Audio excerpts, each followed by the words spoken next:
A runner said something to me recently that I hear quite often as a running coach. He said, "Justin, I don't understand it. I'm running consistently, I'm doing the same training I always have, but my race times just aren't improving anymore." Maybe you've experienced something similar. You're still running regularly, you're still putting in the work, but the improvement that used to come each season has slowed or maybe even stopped altogether.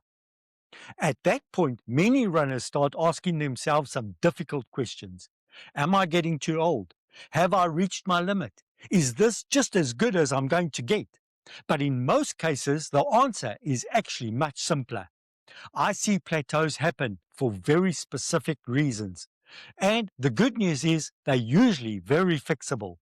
So today we're going to talk about why runners' race times plateau, the most common training mistakes that cause it, and what you can do to start improving race times again. Welcome to Midweek with Justin, where we help runners train smarter and enjoy the sport for life. Today's topic is something almost every runner experiences at some point in their running journey: the running plateau.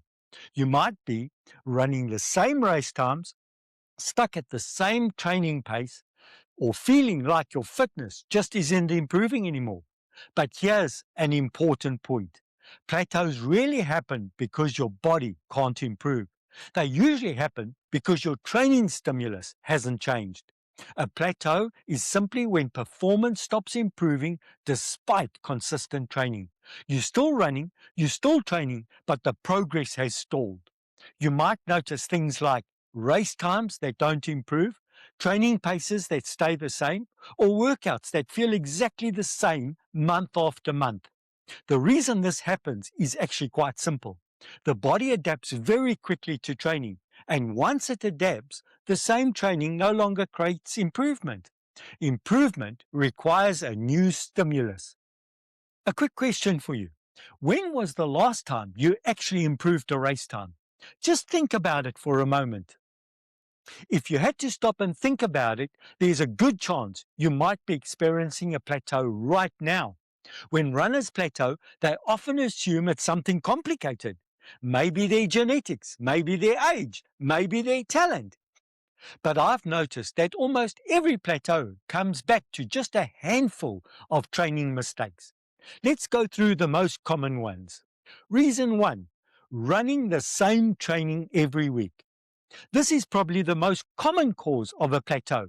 Many runners repeat exactly the same weekly routine, the same mileage, the same routes, the same pace, the same workouts.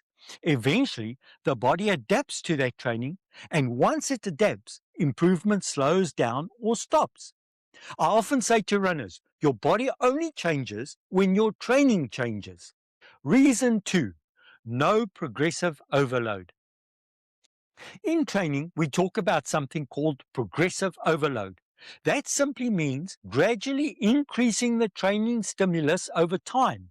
That might be slightly more weekly mileage, a longer long run, a slightly more challenging workout, or a little more intensity. Without some form of progression, your body simply maintains the fitness it already has. Reason 3: all runs become the same intensity. This is another really common mistake. Many runners end up doing most of their runs at the same effort level. Not easy enough to fully recover and not hard enough to create real adaptation. So the training becomes stuck in the middle. That often leads to fatigue without real progress. Reason 4: lack of strength training. Strength training is often the missing piece for many runners. Strength helps improve running economy, power, fatigue resistance, and injury prevention. Without it, many runners eventually hit a performance ceiling. Reason 5: training without structure. Random training tends to produce random results. Most successful runners follow some form of structured training. That might include phases like base building, strength development, speed work, and race preparation. Each phase targets different physiological adaptations. Without that structure, improvement becomes inconsistent. Here's the encouraging part. When runners identify the real reason behind their plateau and make the right change, progress often returns much faster than they expect. The good news is that breaking through a plateau usually doesn't require a complete overhaul of your training. Often, it's just about making the right small adjustments. Here are a few strategies that can help. First, change one training variable. You don't need to change everything at once.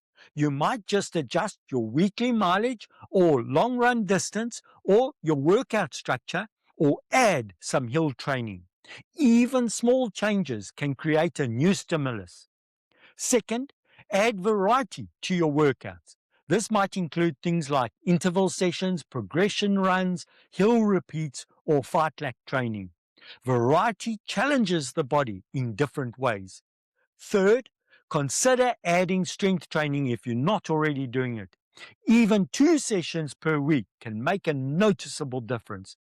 Focus on areas like your glutes, hamstring, calves, core stability, and don't forget the feet. And finally, think about your training structure over a longer period of time. Instead of training the same way all year, consider different phases that develop different qualities. There's one important mindset shift needed here. Many runners believe a plateau means they reach their limit. But in reality, most plateaus are simply a training design problem. Change the stimulus and improvement often returns. One of the biggest differences between beginner runners and experienced runners is this. Beginner runners improve simply by running. Experienced runners improve by training intelligently. If your running feels stuck right now, don't panic. Plateaus are actually a very normal part of long-term training. The key is recognizing when your body has adapted and then making the right changes to stimulate improvement again. Before we finish, I'm curious about something. Have you ever experienced a running plateau? If you have, how long did it last and what helped you break through? Let me know in the comments because your experience might help another runner who's going through the same thing. And if you enjoyed this episode, make sure you subscribe so you don't miss future episodes. Next week, I'm planning to talk about how to take the guesswork out of setting your training zones. Accurately setting your training zones is important because you want to ensure you're stimulating the right adaptations for each different workout. Without it, you're probably leaving performance on the table. Until next time, train smart, stay consistent, and enjoy the run.